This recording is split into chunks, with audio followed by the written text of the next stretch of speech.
7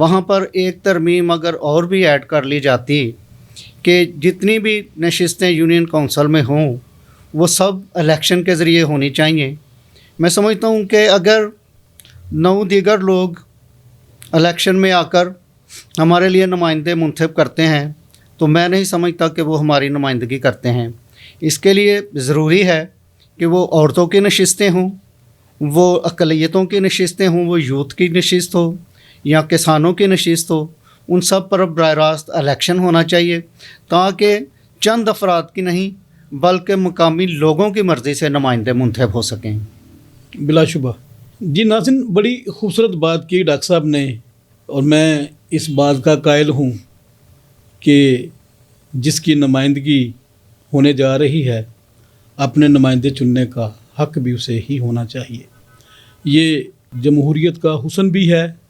اور میں یہ سمجھتا ہوں کہ جب آپ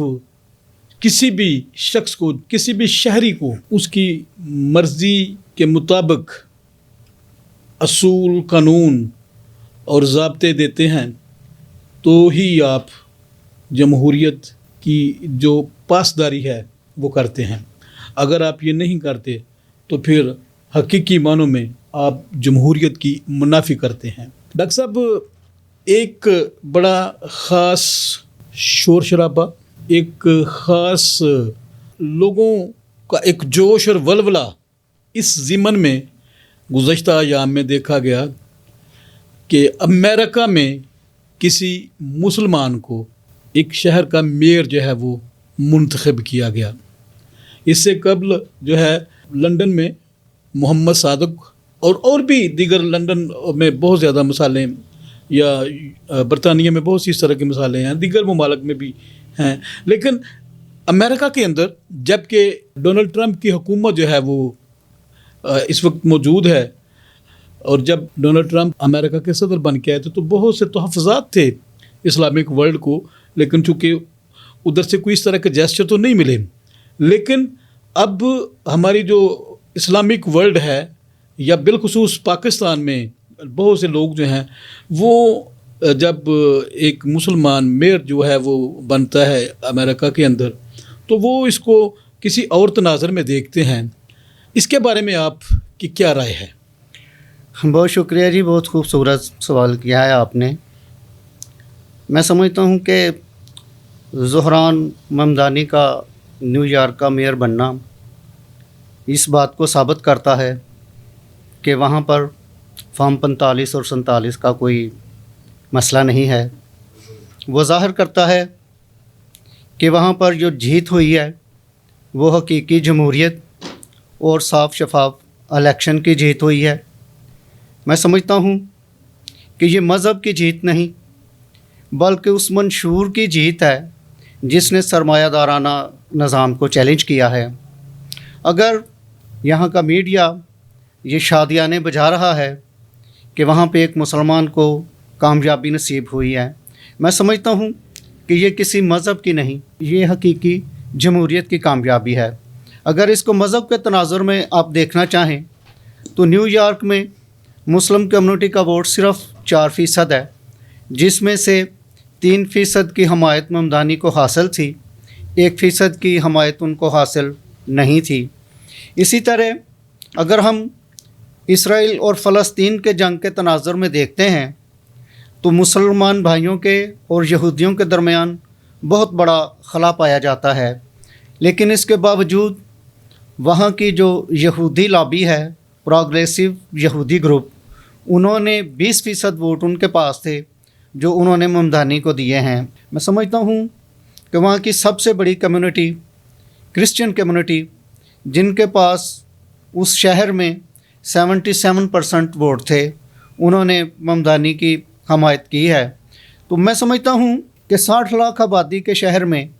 جہاں مسلمانوں کی تعداد صرف 9 لاکھ تھی، تو وہاں پر ایک غیر مسلم کا میئر بننا وہاں کے جمہوری نظام کی مضبوطی کو ظاہر کرتا ہے، جو کہ ہمیں دیگر اسلامی ممالک میں اس کی کوئی جھلک نظر نہیں آتی. اگر آپ دیکھیں تو ممدانی سے پہلے بھی محمود احمد وہاں کے ایک شہر ڈربن کے میئر بن چکے ہیں. اگر آپ آسٹریلیا اور کینیڈا میں دیکھتے ہیں تو مختلف شہروں کے جو مسلمان بھائی ہیں وہ میئر ہیں، لیکن میں یہ سمجھتا ہوں کہ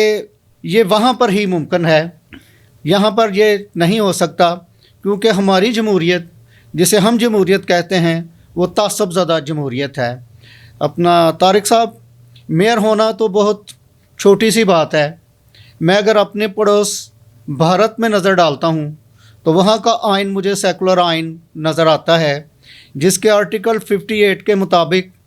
کسی شخص کو مذہب کی بنیاد پر ریجیکٹ نہیں کیا جا سکتا کہ وہ کسی کلیدی عہدے پر کام نہیں کر سکتا۔ وہاں کی تاریخ بتاتی ہے کہ اس سے قبل وہاں پر 3 سربراہ مملکت جو تھے وہ مسلمان تھے۔ تو میں یہ سمجھتا ہوں کہ خدا کرے کہ آنے والے دنوں میں جمہوریت کی یہ خوبصورتی ہم پاکستان میں بھی دیکھ سکیں۔ ڈاکٹر صاحب، جب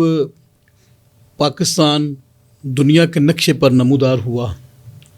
اور قائد اعظم محمد علی جناح جو ہے وہ اس سارے قافلے کے سالار تھے، تو انہوں نے اپنی تقریر جو 11 اگست کی تقریر تھی اس میں بھی یہ بڑا واضح طور پر بتایا، اور پھر اس کے بعد میں یہ سمجھتا ہوں کہ 1973 کے آئین کے لکھے جانے تک صرف پاکستان کے نام کی ہی 4 دفعہ تبدیلی کی گئی، جو ہماری تعفن زدہ ذہنیت یا سوچ کی عکاسی کرتا ہے۔ لیکن اس کے باوجود جو پاکستان میں مذہبی اقلیتیں اور بالخصوص مسیحی، جن کا ایک بہت بڑا کنٹریبیوشن ہے پاکستان کی سالمیت میں، پاکستان کی صحت اور تعلیم کی ترقی میں، اور افواج پاکستان میں بھی بڑے بڑے نام ہیں جو مسیحی مذہب سے تعلق رکھنے والے ہمارے آفیسرز ہیں، اس کے باوجود بھی یہ جو تعصب کی لکیر ماری گئی، کیا آپ ہمارے ناظرین کو اس کے محرکات سے آگاہ کر سکتے ہیں؟ دیکھیں جی، جب یہ لکیر ہم دیکھتے ہیں تو یہ ہمارے وجود کی نفی کرتی ہے، یہ ہماری ان قربانیوں کی، ان خدمات کی نفی کرتی ہے جو ہمارے آباء و اجداد نے پاکستان کے لیے دی تھی۔ اور میں سمجھتا ہوں کہ اگر یہ پاکستان قائد اعظم کا پاکستان ہوتا، اگر یہ ملک قائد اعظم کا ملک رہ جاتا، یہ جو خلا جو ہمیں نظر آتا ہے شاید یہ نہ ہوتا، کیونکہ قائد اعظم کا جو پاکستان تھا وہ سیکولر پاکستان تھا۔ ہم نے اس ملک کو عوامی جمہوریہ سے اسلامی جمہوریہ بنا دیا ہے۔ جب ہم نے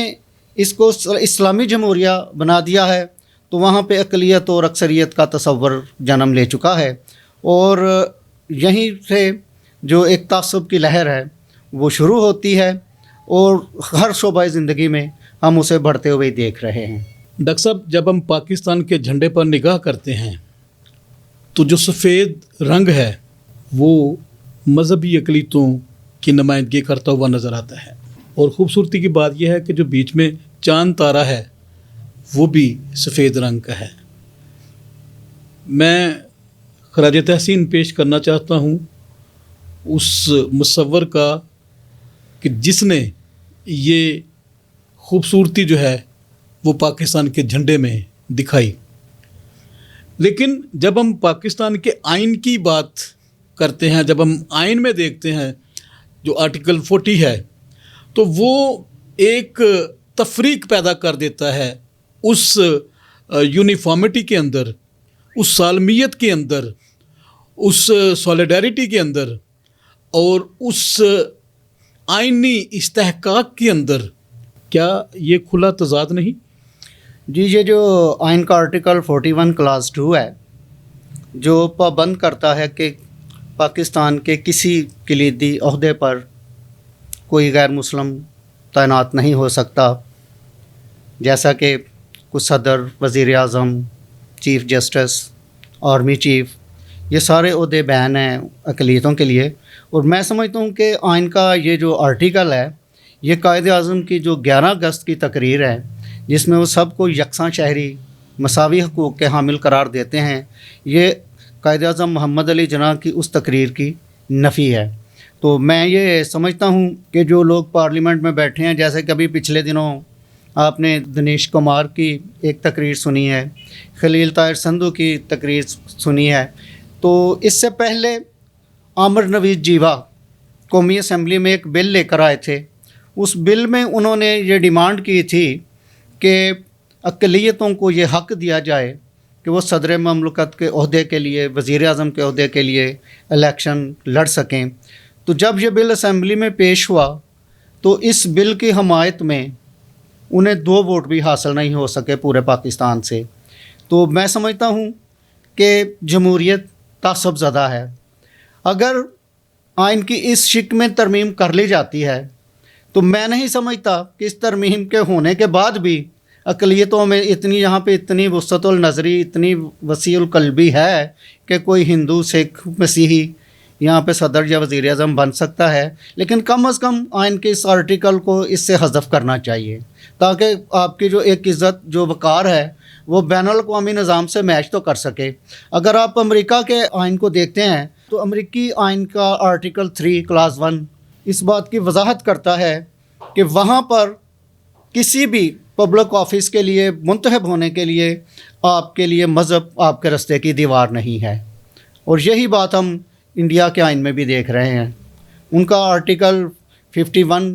کلاس 2 جو ہے وہ اس بات کی اجازت دیتا ہے کہ آپ کا تعلق کسی بھی رنگ، نسل، مذہب سے ہے، آپ وہاں کا صدر بن سکتے ہیں، وزیر اعظم بن سکتے ہیں. اور یہی کچھ امریکہ کا آئین بھی عطا کرتا ہے. تو میں سمجھتا ہوں کہ اگر ہم نے دنیا کے ساتھ چلنا ہے، بین الاقوامی برادری کا حصہ بن کر رہنا ہے، تو ہمیں بھی اپنے آئین کے آرٹیکل 41 کلاس 2 میں تبدیلی کرنی چاہیے. یہ ڈاکٹر صاحب آپ نے بڑی خوبصورت بات کی کہ یہاں پر چونکہ برادری ازم کا راج ہے، کاسٹ کا، ذات کا، اور پھر کافی حد تک جو مذہبی اٹریکشن ہے وہ بھی موجود ہے. تو میں آپ نے یہ جو بات کی ہے، میں اس بات کی تائید کرتا ہوں کہ یقیناً کوئی بھی شخص جو ہے وہ اگر کوئی اتنا اہل ہو جائے کہ اس لیول تک پہنچ جائے تو میں یہ سمجھتا ہوں کہ یہ اس کی معراج ہوگی. لیکن یہاں پر جیسے ہم پہلے بھی اس بات کو ڈسکس کر چکے ہیں کہ یہاں پر تو پہلے ہی ایک غیر جمہوری اور ایک عجیب سا یہاں پر سیاسی گھٹن والا ماحول ہے. بٹ کو ہی ووٹ دے گا، جٹ کو نہیں دے گا. رانا جو ہے وہ آرائی کو ووٹ نہیں دے گا. اس طرح سے پہلے ہی جو چھوٹے چھوٹے گروپس میں جو ہے وہ ڈویژن بنی ہوئی ہے اور بہت مشکل ہے کہ اس طرح کا اگر ہو جائے. لیکن ایک جو بین الاقوامی سطح پر ایک کلنک جو ہے، یا دوسرے لفظوں میں یہ کہہ لیں کہ جو مذہبی اقلیتیں جو اپنے آپ کو عدم تحفظ کا شکار سمجھتی ہیں، صرف ایک اس آرٹیکل کی وجہ سے ہو سکتا ہے کوئی ان کی اشک شوئی ہو جائے اور آپ کا جو بین الاقوامی سطح پر اس تعصب زدہ آئین کے حوالے سے ایک تاثر ہے وہ زائل ہو سکے. ڈاکٹر صاحب آپ کیا اس ضمن میں، چونکہ کچھ عرصہ قبل پاکستان پیپلز پارٹی کے چیئرمین جناب بلاول بھٹو زرداری صاحب نے اپنی تقریر میں کہا تھا کہ میں پاکستان میں کسی مسیحی کو وزیر اعظم دیکھنا چاہتا ہوں، کیا آپ سمجھتے ہیں کہ ایسا ممکن ہو سکتا ہے؟ جی، اس کے لیے ضروری ہے کہ بلاول بھٹو اپنی اگر اس خواہش کو تکمیل دینا چاہتے ہیں تو بہت بہتر تھا کہ انہوں نے بہت ساری یہ جو 27ویں آئینی ترمیم آئی ہے اس میں انہوں نے بہت ساری اپنی جو ڈیمانڈز ہیں وہ پوری کروائی ہیں.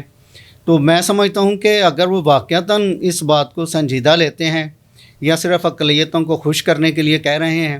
اگر وہ اس بات کو سنجیدہ لیتے ہیں تو پھر آرٹیکل 41 میں ترمیم کی ضرورت ہے. اس کے بغیر تو ایسا ممکن نہیں ہے. تو بلاول صاحب اس کے لیے ترمیم لے کر آئیں. اگر اس دفعہ ان سے یہ بات چھوٹ گئی ہے تو 28ویں ترمیم ایوان کے دروازے پر ہے. 28ویں ترمیم میں یہ بات لے کر آئیں کہ جی ترمیم کی جائے اس آرٹیکل میں، اس سے حذف کر دیا جائے کہ پاکستان کا وزیر اعظم بننے کے لیے مذہب کی قید نہیں ہے، بلکہ کوئی بھی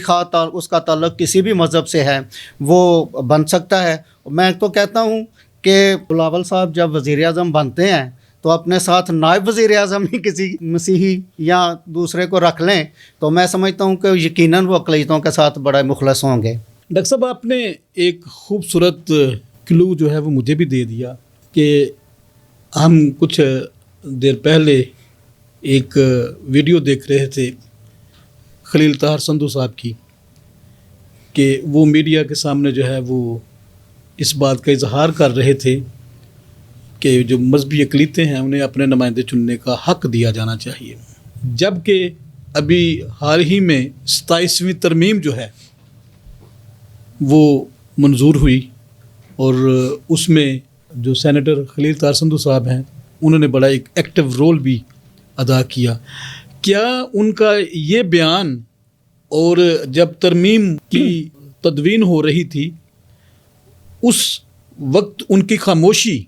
اور اب ان کا اس بات پہ اپنی اظہار رائے کرنا، کیا یہ کوئی متعصبانہ قسم کی بات نہیں ہے؟ میں سمجھتا ہوں طارق صاحب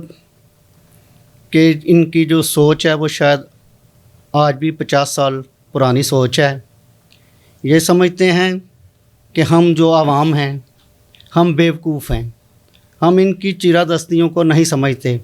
لیکن آپ کے چینل کے ذریعے سے میں انہیں یہ پیغام دینا چاہتا ہوں کہ اب لوگ جاہل اور بیوقوف نہیں رہے، لوگ آپ کی کارستانیوں کو سمجھتے ہیں۔ یہ جو آپ نے ان کی ایک تقریر کا کلپ دیکھا ہے جس میں انہوں نے کہا ہے کہ اگر نیو یارک میں ایک مسلمان میئر ہو سکتا ہے تو یہاں کیوں نہیں ہو سکتا۔ میں نے ان کا ایک دوسرا کلپ بھی دیکھا ہے ترمیم کے بعد جو انہوں نے تقریر کی ہے، اس میں انہوں نے کہا ہے کہ اقلیتوں کو اپنے ووٹ سے اپنے نمائندے منتخب کرنے کا حق دیا جانا چاہیے، لیکن میں سمجھتا ہوں پنجابی جو گل کہندے نے کہ دو بعد تمبا ساڑیا تے کی کیتا۔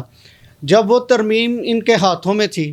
جب یہ وہ ترمیم تیار کر رہے تھے، وہ وقت تھا کہ وہ اس ترمیم کو اس میں مسودے میں ایڈ کرواتے۔ اگر اس میں ایڈ ہوتی تو اس کا کوئی اثر ہوتا، کیونکہ اس کو پاس کروانے کے لیے 2/3 اکثریت کی ضرورت ہے، اور میں سمجھتا ہوں کہ یہ ایک بہترین موقع تھا کہ جب حکومت کے پاس 2/3 اکثریت موجود تھی۔ اگر خلیل طاہر سندھو جو اس نظام کے بینیفیشری ہیں وہ لوگوں کو بیوقوف بنا رہے ہیں اس تقریر کے ذریعے کہ میں چاہتا ہوں کہ لوگ اپنے ووٹ سے اپنے نمائندے منتخب کریں، اگر ان کی یہ سوچ واقعتاً پازیٹیو تھی تو وہ مسودے میں ایڈ کرواتے تو یہ وقت تھا۔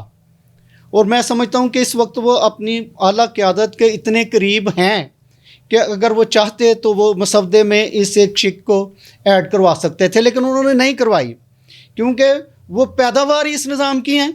میں سمجھتا ہوں کہ اگر وہ اتنے مقبول ہوتے تو پارٹیوں نے کسی جنرل نشست پر ٹکٹ دے کر الیکشن لڑواتی تو میں دیکھتا کہ خلیل طاہر سندھو کتنا مقبول ہے عوام میں۔ اگلی بات کہ وہ کہتے ہیں کہ اگر وہاں پر میئر ہو سکتا ہے تو یہاں کیوں نہیں ہو سکتا، تو میں ان کو یہ مشورہ دیتا ہوں کہ آپ فیصل آباد سے میئر کے لیے الیکشن لڑیں۔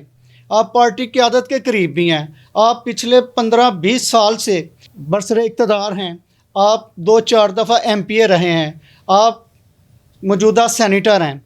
آپ کے پارٹی میں بہت زیادہ تعلقات ہیں، تو آپ اس بات کی ابتدا کریں۔ آپ نے یقیناً اتنے 20-25 سالوں میں فیصل آباد کے لوگوں کے لیے بہت خدمات سر انجام دی ہوں گی۔ آپ کو اس بات کی فکر نہیں ہونی چاہیے کہ آپ نے صرف مسیحیوں کے ووٹوں سے وہاں کا میئر بننا ہے۔ اگر ممدانی وہاں پر میئر بنا ہے تو اسے مسلمانوں نے میئر نہیں بنایا، اسے مختلف کمیونٹیز نے میئر بنایا ہے۔ تو اگر آپ نے فیصل آباد کے لوگوں کے لیے کچھ کیا ہے، آپ سمجھتے ہیں کہ وہ آپ سے خوش ہیں، تو یقیناً وہ آپ کو ووٹ دیں گے۔ تو آپ اس کی ابتدا کیجئے پاکستان سے، میں آپ کو فیصل آباد کا میئر دیکھنا پسند کروں گا۔ ناظرین، بڑی خوبصورت بات کی ڈاکٹر عادل گوری صاحب نے، چیئرمین ہیں مسیحی تحریک بیداری کے، اور ان کا کام ہی مجھے اور آپ کو بیدار کرنا ہے، اور ان کا یہ بیداری کا پیغام ہمارے معزز سینیٹر خلیل طاہر سندھو صاحب کے لیے بھی ہے، جو یقیناً اس بات پہ شاداں تو ہیں، اس بات پہ ہیپی تو ہیں کہ امریکہ میں ایک مسلمان جو ہے وہ ایک شہر کا میئر بن گیا، اور ان کی یہ خواہش اور ان کا یہ خواب بھی ہے کہ وہ پاکستان میں لاہور، کراچی، فیصل آباد، سیالکوٹ، گوجرانوالا یا کسی بھی شہر میں کسی مسیحی کو میئر دیکھنا چاہتے ہیں۔ تو ہماری نیک خواہشات ہیں خلیل طاہر سندھو صاحب کے لیے۔ حضور آئیے اور اس خواب کی تعبیر اور اس خواہش کی تکمیل میں آپ اپنا کردار ادا کریں، چونکہ آپ اس وقت ایک